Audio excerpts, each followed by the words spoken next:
comes from Song of Solomon 2, 1 through 7, and it can be found on page 560 in the Pew Bibles.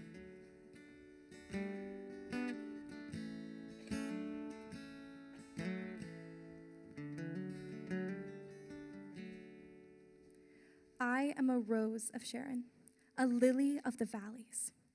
As a lily among brambles, so is my love among the young women.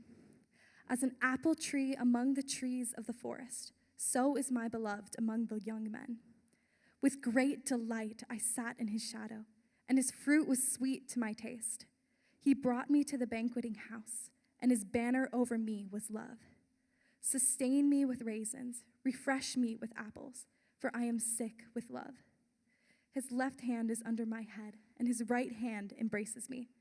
I adjure you, O daughters of Jerusalem, by the gazelles or the does of the field, that you not stir up or awaken love until it pleases. The word of the Lord.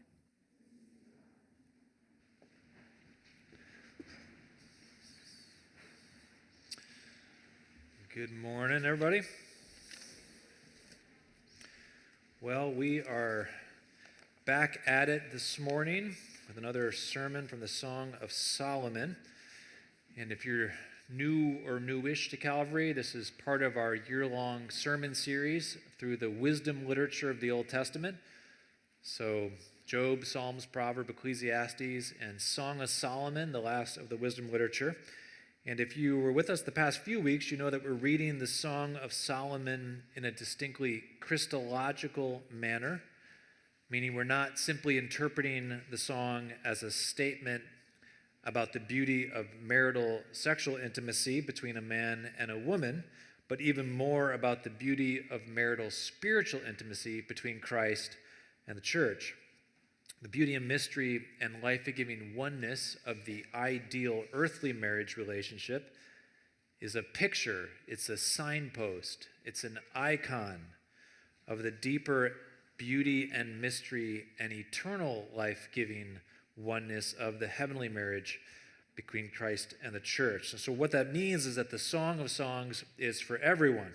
So whether we're married, whether we're single, whether we're divorced or widowed, whether we're young or old, the song is not in the Bible primarily or exclusively to teach us about sexual intimacy in marriage, but about our spiritual intimacy with Christ. And so all of that's true for today's sermon as well. When I started writing this sermon early last week, I thought we were going to get through all of chapter 2. I mentioned last week that the Song of Songs, it's a collection of love poems capturing different scenes, love scenes between the bride and the bridegroom. There's actually 2 love scenes in chapter 2. And so I titled the sermon originally, The Intoxicating and Life-Affirming Love of Jesus. But the intoxicating love scene in 2, 1 through 7 got too long, and so we're going to have to save the life-affirming love scene for next week, so come back next week for that. Here's what we're going to do this morning. I want to explain this passage, 2, 1 through 7, as best as I can, and then I'm going to offer 4 points of application that will have relevance to those that are married and then to our heavenly marriage with Christ. So, all right, so let's look at our text here. Our focus in this love scene, 2, 1 through 7, is going to be on the banqueting house of verse 4. But let me just quickly say a few things about how this scene opens that gets us up to the banqueting house. In 2:1, it begins with the bride speaking. So the bride and the bridegroom alternate back and forth. The bride begins, and she says, I am a rose of Sharon, a lily of the valleys. Now, in a quick reading, this could seem like she's rather pleased with herself. Check me out, I'm a rose. But the term translated here as rose more likely refers to a crocus or some other common wildflower. The term translated as lily doesn't refer to the Easter lilies that we know in our contemporary culture, but to another common wildflower. So the bride's point is not that she's uniquely beautiful, a standout rose among all the common wildflowers. She's basically saying, I'm just one common flower among all common flowers. But the bridegroom, being in love. He's not having it. So he responds by saying, "No, as a lily among brambles, so is my love among the young women." In his judgment, compared to all the other young women, she is uniquely beautiful. So she's rightly modest and self-deferential, and he's rightly complimentary and hyperbolic. She's looking at herself through the eyes of modesty. He's looking at her through the eyes of love. And that's sweet. Part of the beauty of romantic relationships is that we are modest in our own self-evaluation and then exalting in the evaluation of the beloved. We don't point out our own beauty like Glinda in Wicked, but we let ourselves be praised by others. The bride goes on in verse 3 to describe the delight that she gets from the bridegroom. If he thinks of her like a flower among the brambles, she thinks of him like an apple tree among the common trees of the forest. So all the other young men are trees that give no fruit, maybe nice to look at perhaps, but not sweet to the taste. But for the bride, the bridegroom is an apple tree. She delights to sit in his shade and to taste the sweetness of his fruit. And then in verse 4, she shifts the metaphor away from forests and plants to a banqueting house. And here's where I want us to zero in and pay particular attention. She says that the bridegroom has taken her into his banqueting house and has raised his banner over her, namely the banner of love.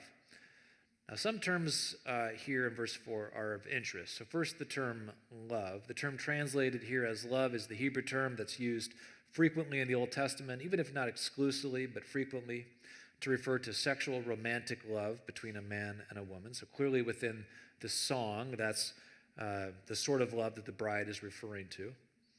And then the Hebrew term translated here as banqueting house could be more literally, it actually is the Hebrew term bet yayin. It could be more literally translated as house of wine. So if you see the little footnote, if you're using the Pew Bible, or if you have the English Standard Version, it will direct you down to a little subnote there. And the literal translation here of banqueting house is actually house of wine. So this banqueting house isn't a place for dinner parties more generally, but it's more like a modern wine bar. It's a house specifically for drinking. So basically, the bride is saying that the bridegroom has taken her to his wine house of love. All right, now, how do we understand all of this in the larger context of the song? The song, if you've read through the Song of Solomon, you'll know that it often uses wine as a metaphor for marital love. Or to say it again, the love that the bride and the bridegroom give to each other is likened to the best or the finest wines. Their love that they give to each other is even better than the best and the finest wines. That was last week's text.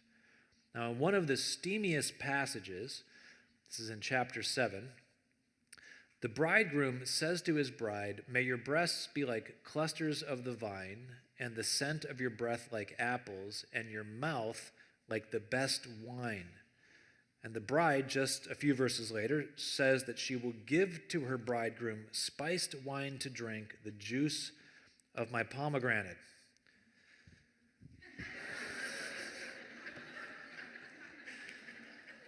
All right. Now, the reason the Song of Songs intentionally makes a connection between romantic love and wine is because both wine and love can be intoxicating. In chapter 5, right after the bridegroom has said that he has drunk the wine of his bride, the chorus of their friends say, "Eat, friends, drink, and be drunk with love." So wine can make us intoxicated, and love can make us intoxicated. This same connection between love and wine, the intoxicating effects, can be found in the book of Proverbs, also written by Solomon. So in Proverbs 5, this is 18 and 19, Solomon uses the same basic metaphors that we find in the song. He speaks of the wife as a lovely doe, a graceful deer. And then he blesses the husband, saying, may her breasts fill you at all times with delight. May you be intoxicated by her love. The Hebrew term translated as intoxicated, it has the idea of being led by or coming under the power of something. The term is most often used in the Old Testament to speak negatively of being led astray by sin or coming under the influence of some other nefarious power or agent. But in Proverbs 5, to be intoxicated by or to be led by or to come under the power of the wife's love is a good thing. It's commended. And that's the same basic thing we're seeing here in Song of Solomon chapter 2. The bridegroom is leading his bride into the wine house of love to make her drunk on the wine of his love. Now, parenthetically, let me just say the connection between sex and power, it's a touchy subject in our culture, especially post hashtag #MeToo. It's worth observing that in Song of Songs 2, the husband is intoxicating the wife with his love. And in Proverbs 5, which we've just read, the wife is intoxicating the husband with her love. So the picture of marital intimacy that we get in the wisdom literature and in the New Testament is a picture of mutual reciprocity. We'll say more about that in the coming weeks. It's also, we shouldn't mix the metaphors of wine and love as though the husband is making her drunk with wine in order to make love to her. The drunkenness is from his love, and vice versa, her wine to him. So in verse 5, the bride is swooning with love to such an extent that she asks to be refreshed with raisins and apples. So if you've been on Netflix and you are looking at the different shows they offer, and you're like, well, this is a historical drama. This one's labeled with, action adventure. This one is swoon-worthy. That's one of the labels that's in the Netflix. So if this chapter, really the whole book, really would be swoon-worthy. If it was on Netflix, it would have that label. If it was on Netflix, you should not be watching it, probably anyway. But then the bride, she shifts the metaphor slightly. But actually, she's still kind of in the same metaphor. She moves from being drunk with love to being sick with love. We're still keeping the same parallel with wine, because wine, if we have a lot of it, it can make us both drunk and sick. The point being that the bridegroom's love has overcome her and left her in a state of incapacity, with intoxication. In verse 6, she completes the picture by saying, his left hand is under my head, his right hand embraces me. This is not the picture of two friends hugging, but an embrace between lovers. And then the scene ends with verse 7. The bride, who is intoxicated with love, she adjures the daughters of Jerusalem not to arouse or to awaken love until it pleases. This same adjurement gets repeated 3 times in the song. And we're going to have to say more about it in the weeks to come, but we'll pass over it for right now. In any case, the basic picture we get here in 2:1-7, this contained love scene, is that the marital love of the song entails intoxicating intimacy. All right, now what do we say about how this relates to earthly marriage and then to our marriage with Christ? Let me give 4 thoughts. The first 3 will have the most application to those who are married. And then the last point of application, which is the most important, really, it's going to apply to all of us whether we are married or not. All right, so first point of application. If you are married, receive the intoxicating intimacy of marriage with gratitude. With respect to earthly marriage, the Lord has been kind to give humanity swoon-worthy lovemaking. He did not have to do that. The procreation of the species could have been done in a much more mechanical, perhaps more efficient way, but he has chosen to make procreation something that is delightful. Not every marriage nor every moment of marital intimacy makes us drunk or sick with love, but sometimes it does, and for that, we should be thankful. If marriage is a gift that God has given to you, if marital intimacy captures your heart in a way that comports with the song, it causes you to swoon, be glad for it and receive it as a gift. God has made marital intimacy with the capacity intentionally to be intoxicating for typological reasons we're going to get to in a moment, and we don't need to feel bad or ashamed about our enjoyment of it. Second, don't over-idealize sexual intimacy in marriage. Earthly marriages are not swoon-worthy all of the time, and some are not swoon-worthy any of the time. Anyone who's been married for more than 10 minutes will tell you, it's all the married people laughing right now is what this is, that marital intimacy can be complicated, and it can be challenging. And so things like health and age, work stress, children, relational stress, past traumas, past regrets, all of it can complicate marital intimacy. So marital intimacy, it requires a lot of patience, requires a lot of self-sacrifice. Yet as difficult as marital intimacy can be, the Song of Songs is a helpful reminder that God intends for us to enjoy marital intimacy, not just to settle for a plain and joyless marriage. Jesus turned water into wine at the wedding of Cana. He didn't turn water into just more water.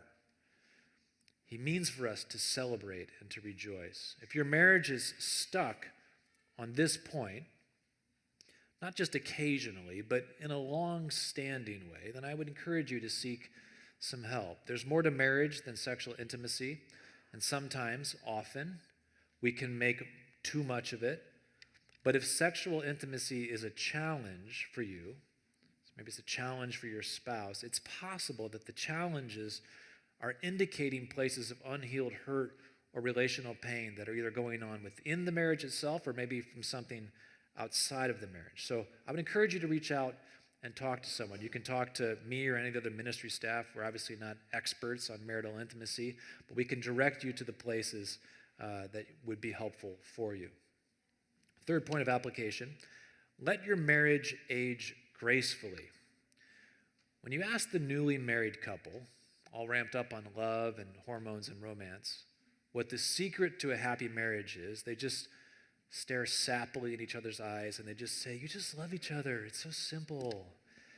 And they're not wrong, but they don't really know what they're talking about, actually. When you ask the couple who's been married for 50 years, the couple who has cried together, who has disappointed each other and forgiven each other, perhaps buried a child together, the couple who has held on to Jesus, even when they didn't feel like holding on to each other. When you ask that couple the secret to a happy marriage, they just squeeze each other's hands and say, you just have to love each other. It's simple. The intimacy on the far side of a lifetime of commitment is deeper and richer, even if less passionate and sensual than the intimacy at 25. Sexual intimacy in marriage is good and it's beautiful, but marital intimacy runs deeper than sexual intimacy. If you try to hang all of your marital happiness on the hook of sexual pleasure, the hook will break. Forgiveness, patience, long-suffering, the joys and sorrows of children and family life, shared experiences, the things you hold together in common, all of these are sources of intimacy that complement and supplement sexual intimacy. And as we age, these other forms of intimacy become true and meaningful forms of intimacy. All right, now here's our last point. Really, this is the main point of application. Really, perhaps even the main point of application for the entire book of the Song of Songs. Don't make an idol of the icon. Don't make an idol of the icon. If our sexuality and marital intimacy only ever points back to ourselves, towards our own earthly pleasure, back to earthly marriage, if it can't ever get beyond the horizon of this hevel world, to put it in the terms of Ecclesiastes, then sexuality and marital intimacy can become idolatrous. And this is true whether we are married or not. I made the point last week, we intentionally began last week with this point, from Ephesians 5, that marriage and marital intimacy were created by God intentionally from the very beginning as a living metaphor, as a living icon or a symbol of Christ's marriage to the church. Charles Williams, he's one of the Inklings. If you know of the Inklings, it's a collection of British writers of which C.S. Lewis and Tolkien were a part.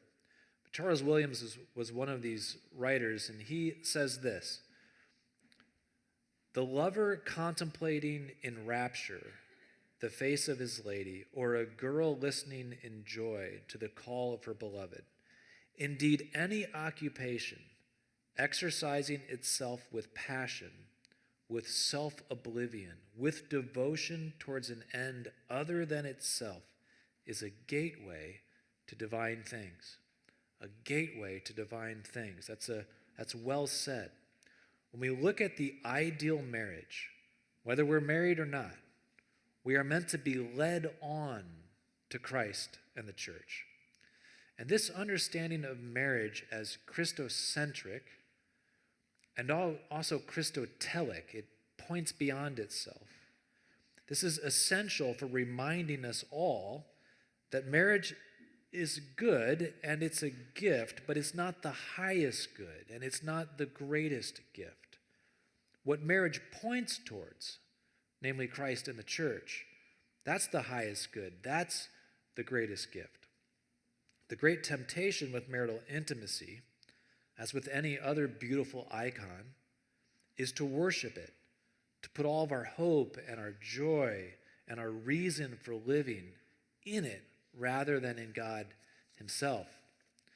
The intoxicating pleasure of marital intimacy was created by God to be a springboard, a mirror that points us beyond marriage towards the intoxicating pleasure of our intimacy with God.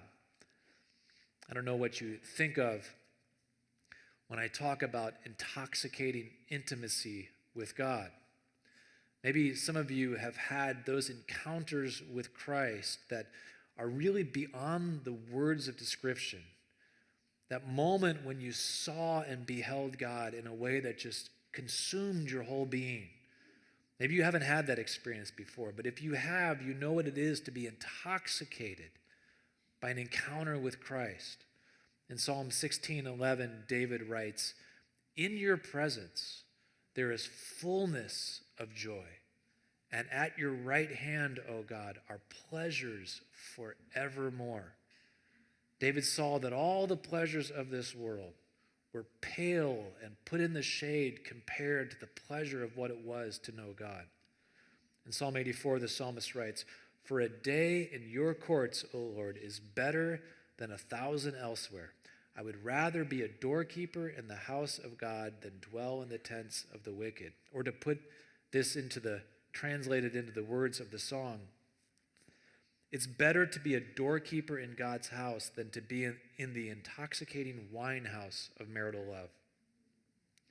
And the connection between intoxication, marital intimacy, and the intoxication of spiritual intimacy isn't just about intense feelings, as though our relationship with God was simply an intense spiritual feeling, more intense than the intensity of sexual intimacy. The intoxication of marital intimacy is such a good picture of our relationship with Christ because God wants us to be led by. So this is what it means to be intoxicated by. To be led by, to come under the power of his love. Christ is the one to whom we yield our wills. We yield our very selves. His love is the love to which we fully surrender ourselves.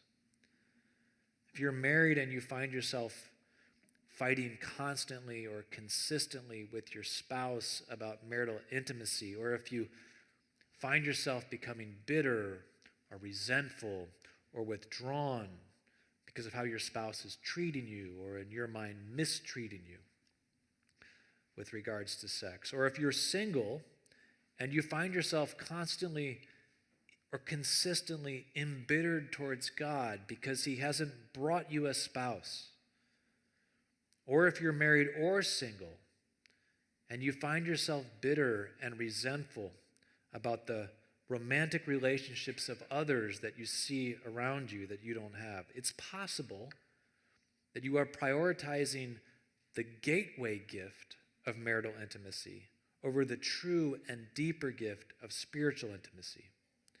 Marital intimacy is a kind gift from God, and it can give pleasure for a season, but only for a season.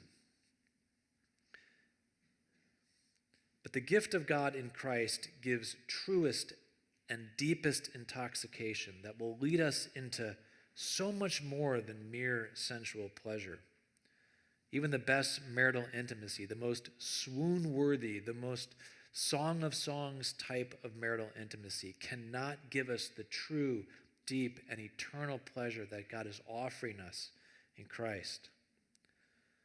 We don't need to have the sign in order to have the thing signified. We don't need to have the Lord's lesser gifts in order to have the Lord's great gift, which is himself. He is the real gift. And that brings us to communion. Marital intimacy is a gift, but it's only one of the lesser gifts. It's a great gift, but it's only still one of the lesser gifts. Christ himself is the true gift of God. When God wanted to show the greatness of his love to us, he gave us himself. And that's what communion is. It's a reminder that God offers himself to us. And in taking communion, taking him into us, entering into union with him, we're offering ourselves back to him. Christ himself is the wine of love that God pours out to intoxicate us, to lead us, to bring us under his sway and influence. He is the apples and the raisins with which we are refreshed by God. As the elements are passed this morning, if you are a baptized believer, you've entered covenantally into union with Christ, and this table is for you. We're glad for you to share it with you. I would encourage you to be reminded this morning about the union that you have with Christ. If you're not a believer this morning, we ask that you would let the elements pass you by.